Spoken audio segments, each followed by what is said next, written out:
Hi friends, welcome back to my channel. ఈరోజు తెలంగాణ మూమెంట్లో chapter wise bits practice చేద్దాం. క్రింది వాటిలో హైదరాబాద్ సంస్థానానికి దక్షిణ దిశలో ప్రవహించే నది ఏది? కృష్ణ. జతపరచండి. ఔరంగాబాద్ సూబా. 1A అత్రఫ్ బల్లా, గుల్షనాబాద్ సూబా పర్బాని, ఉస్మానాబాద్ సూబా బీదర్, వరంగల్ సూబా ఆదిలాబాద్.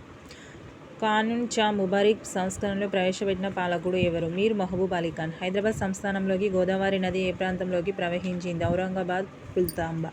1953 తర్వాత రాయచూరు జిల్లా హైదరాబాద్ సంస్థానంలో ఏ సుకాలో భాగంగా ఉండేది? ఉస్మానాబాద్. ఈ క్రింది వాటిలో కానూన్ చా ముబారిక్ సంస్కరణలో సంబంధం ఉన్న రాజవంశం ఏది? అసఫ్ జాహీ. కొడవ టంచా జాతరను ఏ జిల్లాలో నిర్వహించారు? వరంగల్.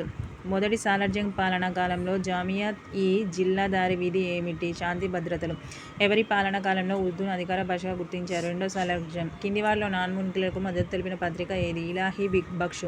కింది వాటిలో కేబినెట్ కౌన్సిల్ సంస్థానంలో ఏర్పాటు చేసిన కమిటీ ఏది? బాబే హుకుమత్. మొదటి ఆది హిందూ మహాసభకు అధ్యక్షత వహించినది వారెవరు? పాపన్న. హైదరాబాద్ అసోసియేషన్ స్థాపించిన నాయకుడు ఎవరు? శ్రీకిషన్. యథాతథ ఒప్పందం కుదుర్చుకున్న సమయంలో హైదరాబాద్ సంస్థాన ఉప ప్రధానమంత్రి ఎవరు? పింగళి వెంకట్రామారెడ్డి. విదర్ హైదరాబాద్ పుస్తక రచయిత ఎవరు? సయ్యద్ అమీద్ హుస్సేన్. హైదరాబాద్ రాజ్యంలో పోలీస్ దురంతాల పుస్తక రచయితగా ఎవరు? దేవులపల్లి వెంకటేశ్వరరావు. నిజాం ఫిర్యాదుపై యునైటెడ్ నేషన్స్ భద్రతా మండలి తొలిసారిగా ఎక్కడ నిర్వహించిన సమావేశంలో చర్చించింది? పారిస్. 1956కు పూర్వం హైదరాబాద్ సంస్థానానికి వాయవ్య దిశలో ఉన్న సరిహద్దు ప్రాంతం ఏది? బాంబే ప్రెసిడెన్సీ. మంజీరా, హరిద్రా, గోదావరి నదులు కలయికతో ఏ ప్రదేశంలో త్రివేణి సంగమం ఏర్పడుతుంది? కందకుర్తి. మీర్ మహబూబ్ అలీ ఖాన్ పాలనా కాలంలో హైదరాబాద్ సంస్థానంలో ఎన్ని సుబాలు ఉండేవి? 4. 1901